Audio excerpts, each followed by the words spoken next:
आज का हमारा टॉपिक है investigation, arrest of person and rights of arrested person.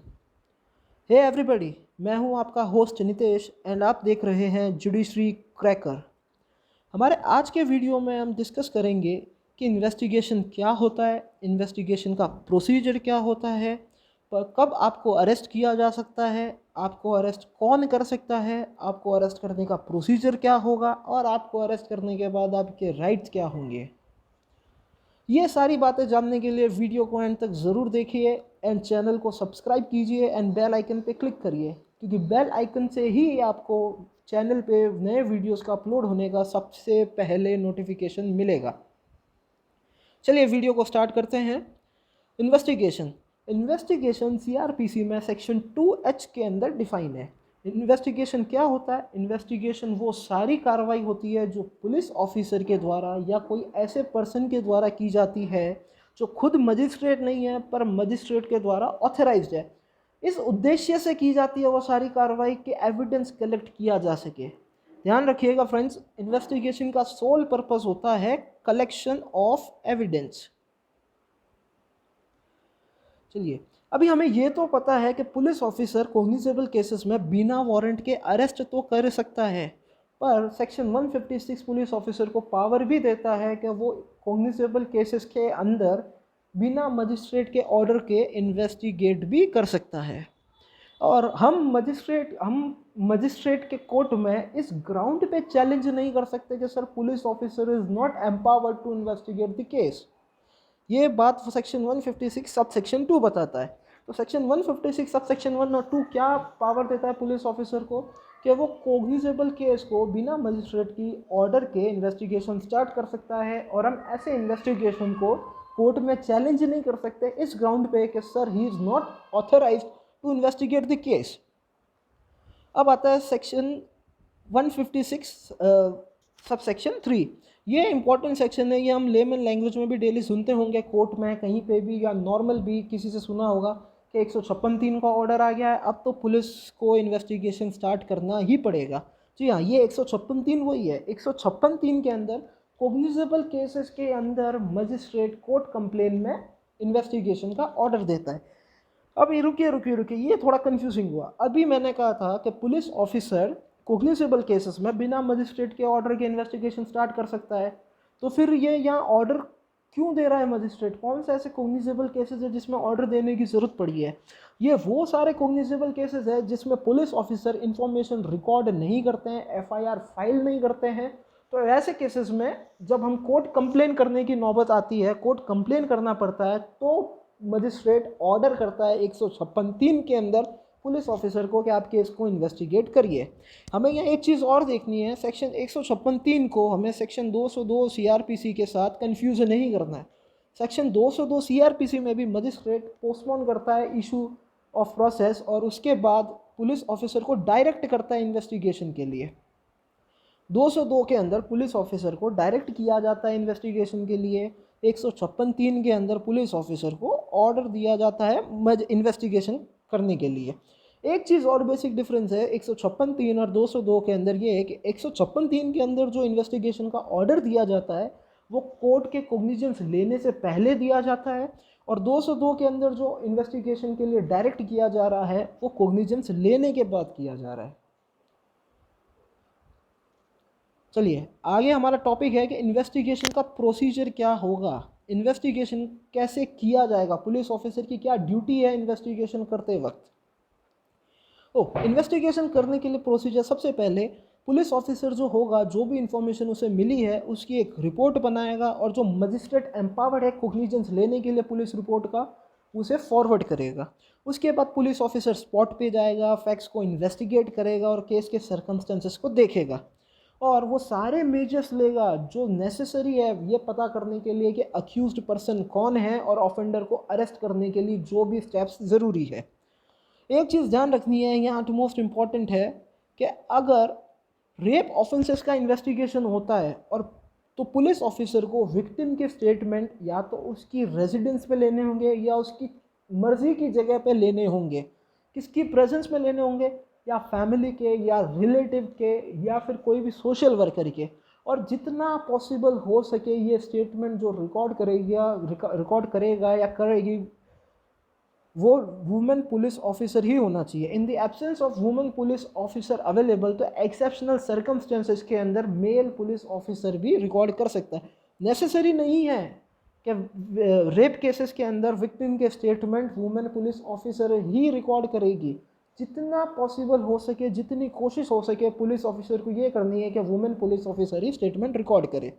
और अगर पुलिस ऑफिसर ये सेक्शंस की ऑब्लिगेशन फुलफिल नहीं करता है, वो आपके रेजिडेंस पे, विक्टिम के रेजिडेंस पे स्टेटमेंट नहीं लेता है, वो उसको पुलिस स्टेशन बुला के स्टेटमेंट रिकॉर्ड वगैरह करता है या वायलेशन करता है सेक्शन का, तो आप पुलिस ऑफिसर के अगेंस्ट में section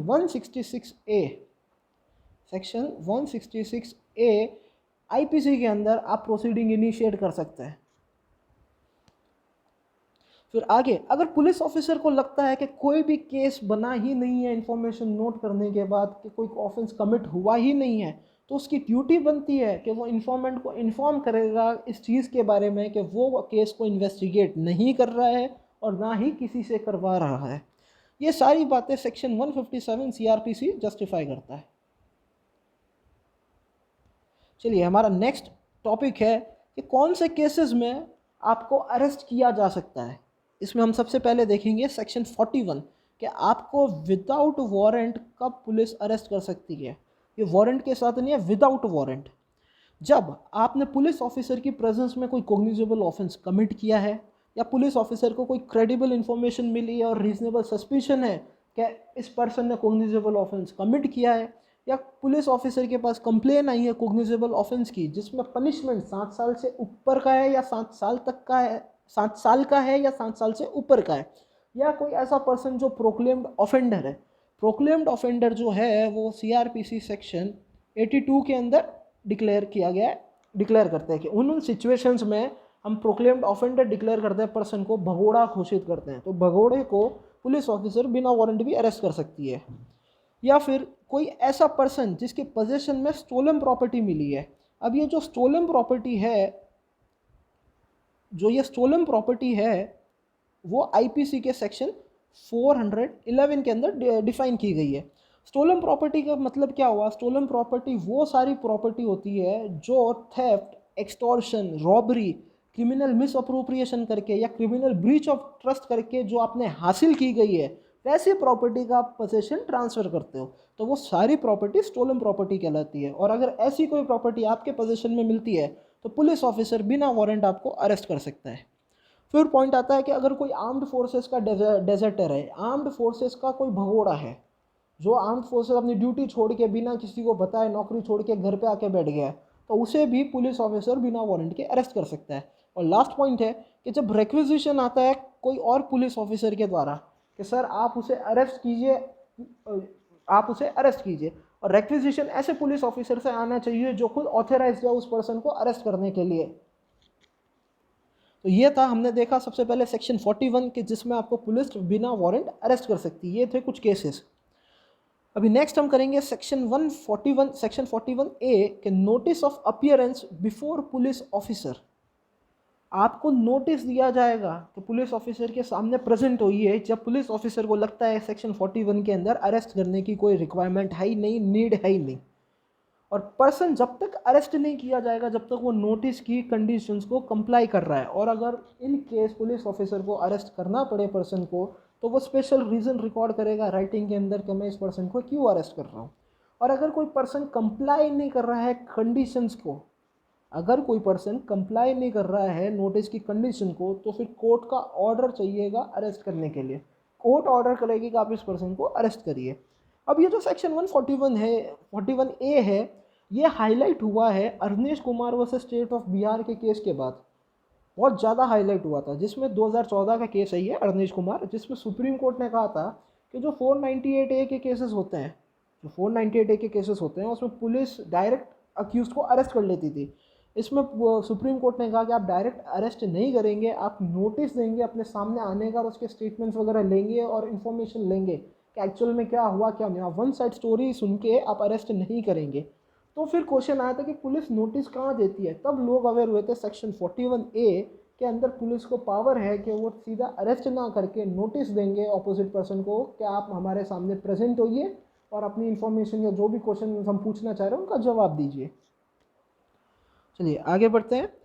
section 42, arrest on refusal to give name and residence. अगर आप नाम पता बताने के लिए मना करते हैं तो भी पुलिस ऑफिसर आपको अरेस्ट कर सकता है।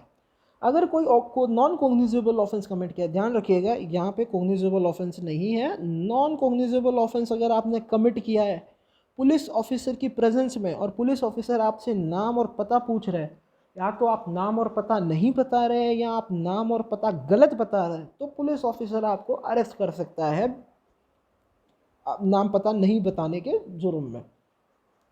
पर इस केस में भी पुलिस ऑफिसर आपको 24 घंटे से ज़्यादा पुलिस स्टेशन में नहीं रख सकता है। 24 घंटे से ऊपर कभी भी पुलिस ऑफिसर को कस्टडी रखनी होगी तो मजिस्ट्रेट का ऑर्डर चाहिएगा। ये आपकी फंडामेंटल राइट भी है, से आर्टिकल 22 के अंदर आपको सेफ गार्ड भी किया गया है। चलिए आगे बढ़ते हैं। अब नेक्स्ट टॉपिक है हमारा कि कौन अरेस्ट कर सकता है। अरेस्ट एक पुलिस ऑफिसर कर सकता है जो हमने अभी देखा सेक्शन 41, 42 के अंदर। अरेस्ट एक प्राइवेट पर्सन भी कर सकता है और अरेस्ट मजिस्ट्रेट के द्वारा भी किया जा सकता है। अभी हम देखेंगे पुलिस ऑफिसर का हम देख चुके हैं कि अरेस्ट कैसे करता है, कब करता है। अब हम देखेंगे कि प्राइवेट पर्सन आपको अरेस्ट कब कर सकता है। ये है सेक्शन 43। अगर कोई नॉन बेलेबल और कॉग्निजेबल ऑफेंस कमिट हुआ एक प्राइवेट पर्सन की प्रेजेंस में तो वो उसे अरेस्ट करेगा और उसकी ड्यूटी बनती है अरेस्ट करने के बाद कि वो नियरेस्ट पुलिस स्टेशन में लेके जाएगा, ठीक है। या दूसरा कोई प्रोक्लेम्ड ऑफेंडर है प्राइवेट पर्सन की प्रेजेंस में प्रेजेंट, तो प्रोक्लेम्ड ऑफेंडर को प्राइवेट पर्सन अरेस्ट कर सकता है। प्रोक्लेम्ड ऑफेंडर वही सेम है सेक्शन 82 सीआरपीसी वाला जिसको भगोड़ा घोषित किया जाता है। और अगर पुलिस ऑफिसर के पास ले जाने के बाद पुलिस ऑफिसर को ये लगता है कि ये पर्सन जो है सेक्शन 41 की कैटेगरी में आता है जिसको बिना वारंट अरेस्ट कर सकते हैं, तो पुलिस ऑफिसर क्या करेंगे, उसको री अरेस्ट करेंगे। ध्यान रखिएगा प्राइवेट पर्सन 2 केसेस के अंदर अक्यूज्ड को या जो भी ऑफेंडर को है अरेस्ट कर सकता है, जब नॉन बेलेबल या कॉग्निजेबल ऑफेंस कमिट हुआ है उसकी प्रेजेंस में, दूसरा जब कोई पर्सन प्रोक्लेम्ड ऑफेंडर डिक्लेयर कर दिया गया है।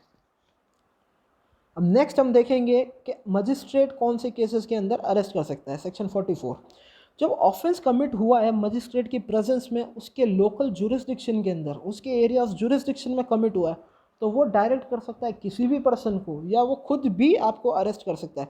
ध्यान रखिएगा जब ऑफेंस कमिट हुआ है in the presence of magistrate in his local jurisdiction, ये इंपॉर्टेंट है कि उसकी जुरिस्डिक्शन में अगर अरेस्ट हुआ है, जुरिस्डिक्शन में ऑफेंस हुआ है, तो मजिस्ट्रेट ऑर्डर कर सकता है उसको अरेस्ट करने का या डायरेक्ट कर सकता है कोई और पर्सन को अरेस्ट करने का या खुद भी अरेस्ट कर सकता है।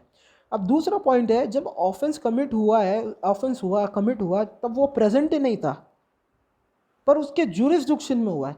पहला सिचुएशन थी कि जब वो प्रेजेंट था और उसी के जुरिस्डिक्शन में हुआ है। दूसरा सिचुएशन है कि जब प्रेजेंट ही नहीं था, नॉट प्रेजेंट, पर उसके जुरिस्डिक्शन में कमिट हुआ है, तो वो क्या करेगा, वो डायरेक्ट कर सकता है कोई भी पर्सन को अरेस्ट करने के लिए या खुद भी अरेस्ट कर सकता है, जैसे कि वो कम्पिटेंट है वारंट इशू करने के लिए। ध्यान रखिएगा 2 चीज़ें हैं, अगर मजिस्ट्रेट की प्रेजेंस में होता है उसी के जुरिस्डिक्शन में तो वो डायरेक्ट कर सकता है और खुद भी अरेस्ट कर सकता है, कोई दिक्कत नहीं है। दूसरा पॉइंट है जब मजिस्ट्रेट के प्रेजेंस में नहीं होता पर उसकी जुरिस्डिक्शन में होता है तो भी वो अरेस्ट कर सकता है कोई भी पर्सन को या डायरेक्ट कर सकता है, ऐसे कि जैसे वो वारंट इशू कर सकता था उस केस के अंदर किसी भी पर्सन को या पुलिस ऑफिसर को।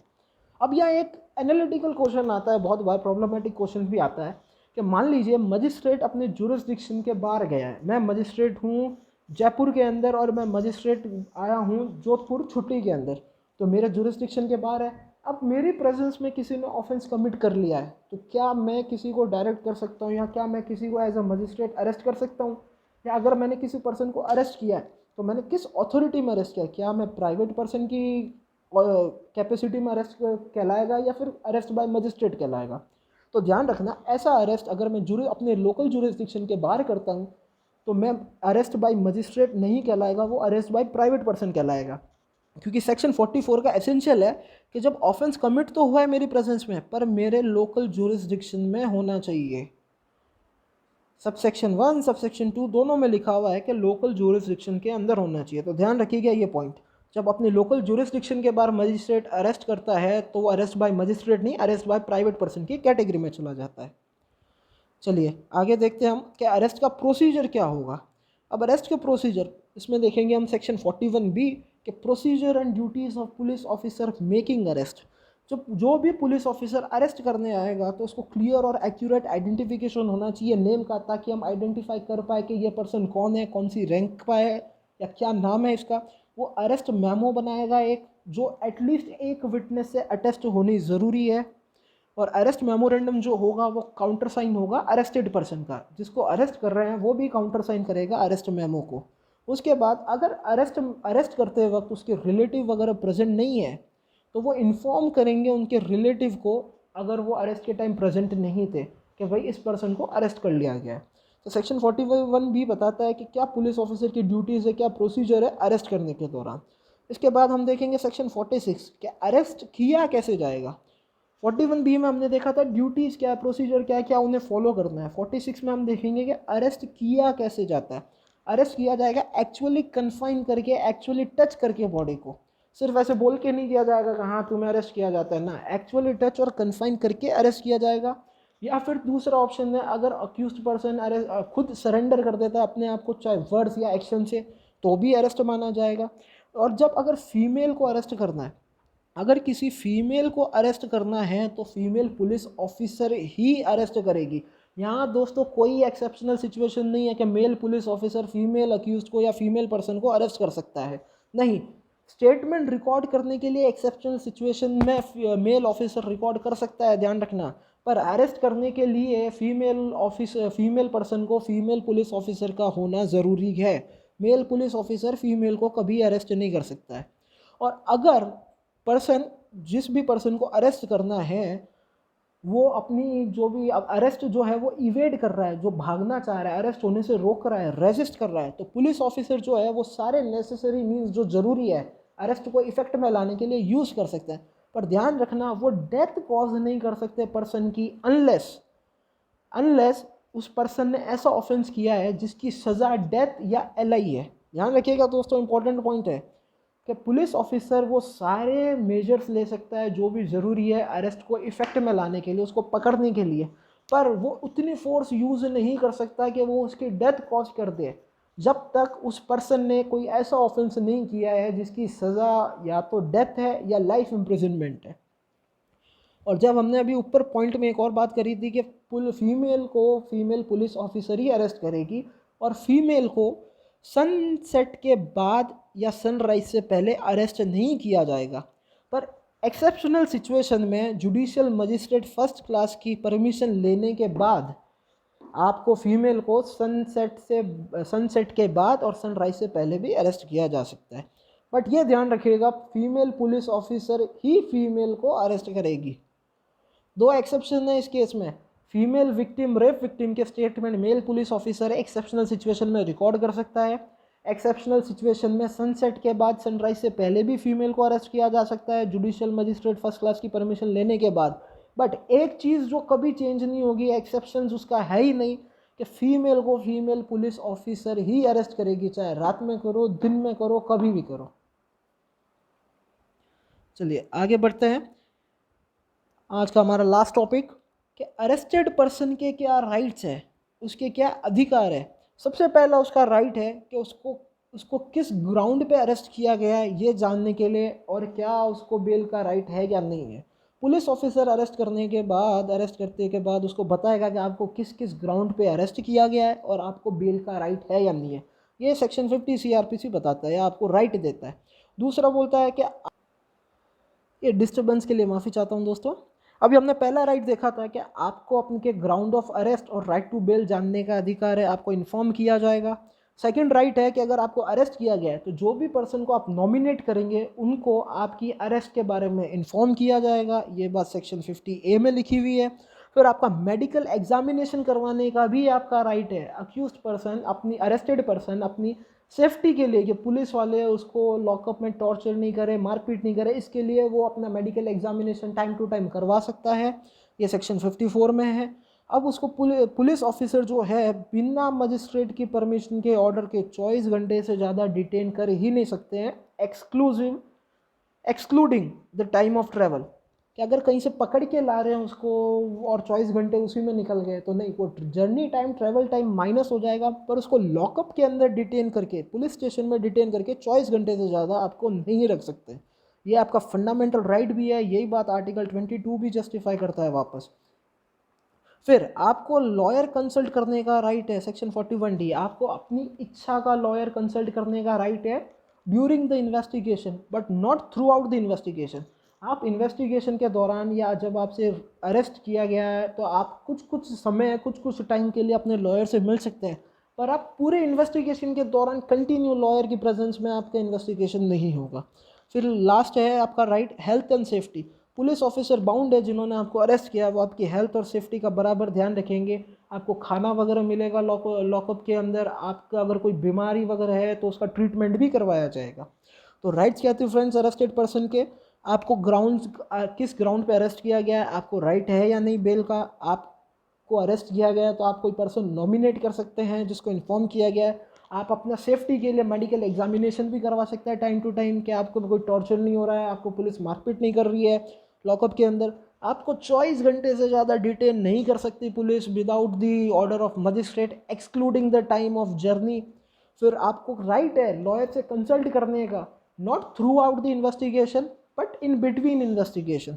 और आपका लास्ट राइट है हेल्थ एंड सेफ्टी। पुलिस वाले आपकी हेल्थ और सेफ्टी का बराबर ध्यान रखेंगे ड्यूरिंग द डिटेंशन पीरियड। चलिए दोस्तों, hope you like the video. Please like, comment and subscribe the video and click on the bell icon. Thank you. That's all for the day.